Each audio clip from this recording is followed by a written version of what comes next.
उत्तराखंड को अक्सर देवभूमि कहा जाता है, देवताओं की भूमि।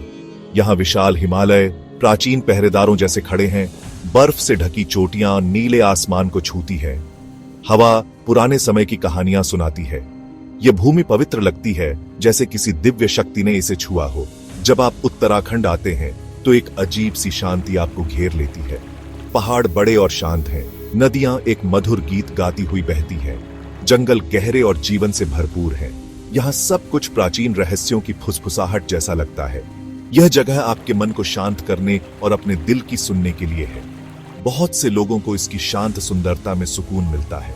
यहाँ की हवा शुद्ध और ताजा लगती है। सदियों से यह ऋषियों और साधकों के लिए एक तीर्थ स्थल रहा है। वे गुफाओं में और प्राचीन नदी के किनारे ध्यान करते थे।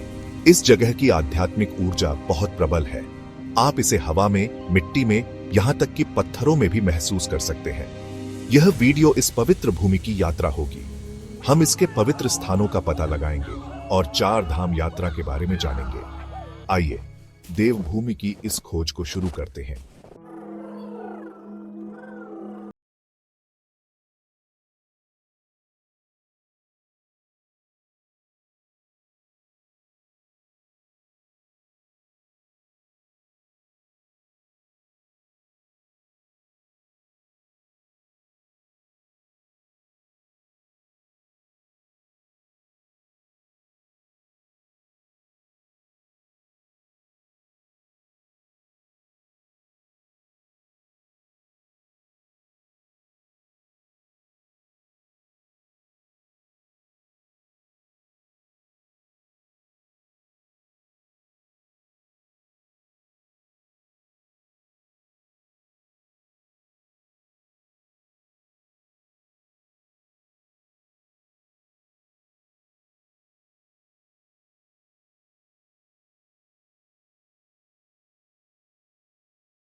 आध्यात्मिक खोज है।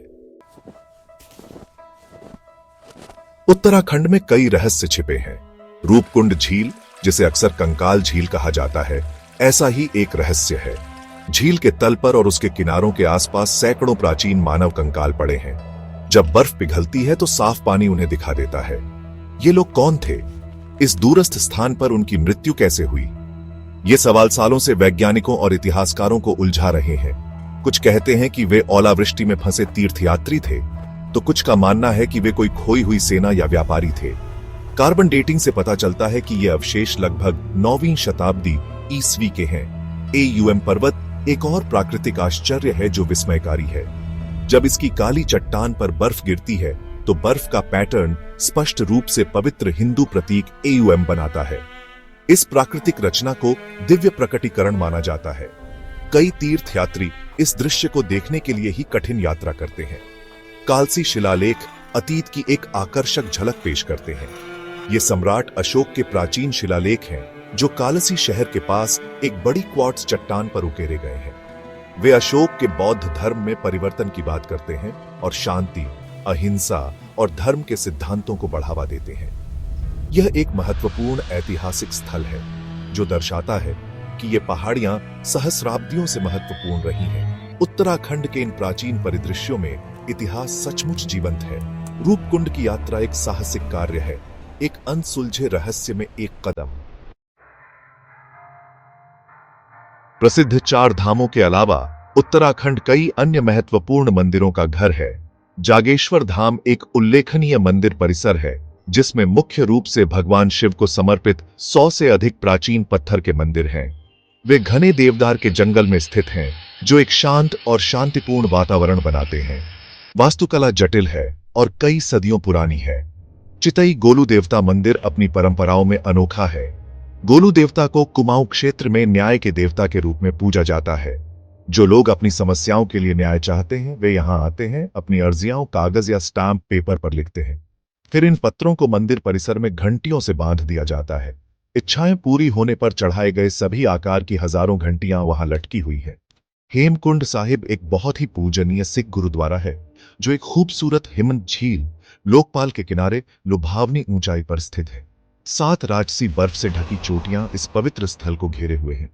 यह 10वें सिख गुरु गुरु गोबिंद सिंह जी को समर्पित है, जिनके बारे में कहा जाता है कि उन्होंने पिछले जन्म में यहां ध्यान किया था।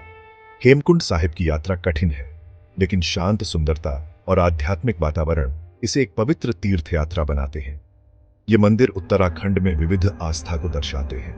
ये केवल पूजा स्थल ही नहीं, बल्कि सामुदायिक जीवन और स्थानीय संस्कृति के केंद्र भी है।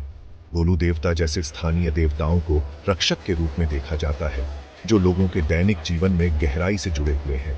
इन पवित्र स्थानों के आसपास की हवा अक्सर भक्ति से ओतप्रोत लगती है। वे वास्तव में इस देवभूमि में विशेष स्थान है।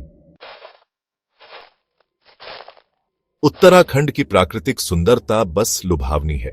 फूलों की घाटी राष्ट्रीय उद्यान इसका एक प्रमुख उदाहरण है। मानसून के मौसम में यह अल्पाइन घाटी अनगिनत प्रकार के जंगली फूलों के रंगों से भर जाती है। इस घाटी में घूमना एक जादुई अनुभव है। नंदा देवी भारत का दूसरा सबसे ऊंचा पहाड़, लंबा और राजसी है। इसे एक पवित्र चोटी माना जाता है, जिसकी देवी के रूप में पूजा की जाती है। नंदा देवी राष्ट्रीय उद्यान इसे घेरे हुए है। इसके प्राचीन पर्यावरण की रक्षा करता है। इस विशाल पर्वत की उपस्थिति विनम्र बना देती है। टिहरी झील भागीरथी नदी पर टिहरी बांध द्वारा निर्मित एक विशाल मानव निर्मित जलाशय है। खूबसूरत पहाड़ियों से घिरी यह झील बेहद खूबसूरत है। इसका शांत नीला पानी मीलों तक फैला है, जो नौका विहार और कयाकिंग जैसे पानी के खेलों के लिए एक लोकप्रिय स्थान बन गया है। पवित्र गंगा नदी के तट पर स्थित ऋषिकेश दुनिया भर में योग की राजधानी के रूप में प्रसिद्ध है। आश्रम और योग केंद्र इसके परिदृश्य में 4 चांद लगाते हैं। लोग योग और ध्यान सीखने के लिए दुनिया भर से यहाँ आते हैं। यहाँ गंगा तेजी से बहती है। इसका पानी पवित्र माना जाता है। त्रिवेणी घाट या परमार्थ निकेतन में शाम की गंगा आरती एक गहरा आध्यात्मिक दृश्य है। ऋषिकेश एक ऐसी जगह है जहाँ प्रकृति की सुंदरता और आध्यात्मिक अभ्यास का सहज मेल है। मंदिर की घंटियों की आवाज नदी के प्रवाह के साथ मिल जाती है। हवा ताजी है और फूलों की खुशबू से भरी है। राजसी चोटियों का नजारा विस्मयकारी है। उत्तराखंड में प्रकृति और अध्यात्म गहराई से जुड़े हुए हैं। ऊंचे पहाड़ों को अक्सर देवी देवताओं का निवास स्थान माना जाता है। बहती नदियों जैसे गंगा और यमुना की देवताओं के रूप में पूजा की जाती है। घने जंगलों को पवित्र उपवन माना जाता है, जो प्राचीन आत्माओं का घर है। यह संबंध यहाँ जीवन जीने के तरीके का आधार है। हर चोटी, हर धारा, हर पेड़ का आध्यात्मिक महत्व है। उत्तराखंड के लोग सदियों से अपने पर्यावरण के साथ तालमेल बिठाकर रहते आए हैं। वे प्रकृति की शक्ति का सम्मान करते हैं और उसकी सुंदरता और उदारता को संजोते हैं। यह सम्मान उनके विश्वास और संस्कृति का एक अभिन्न अंग है। यह जीवन जीने का एक तरीका है जो स्थिरता और श्रद्धा सिखाता है। पारंपरिक प्रथाएं अक्सर पारिस्थितिक संतुलन की गहरी समझ को दर्शाती है। यह ज्ञान पीढ़ी दर पीढ़ी हस्तांतरित होता है। उत्तराखंड की यात्रा अक्सर सिर्फ छुट्टी से कहीं ज्यादा होती है। यह एक परिवर्तनकारी आध्यात्मिक अनुभव हो सकता है। पहाड़ की स्वच्छ ताजा हवा शरीर को स्फूर्ति प्रदान करती है। राजसी चोटियों का नजारा विस्मयकारी है। बहती नदियों की आवाज मन को शांत करती है। इन प्राकृतिक तत्वों का व्यक्ति के अस्तित्व पर गहरा प्रभाव पड़ता है। यह देवभूमि, देवताओं की यह भूमि थके हुए आत्मा को सच्चा सुकून देती है। यह एक ऐसी भूमि है जो वास्तव में आत्मा का पोषण करती है।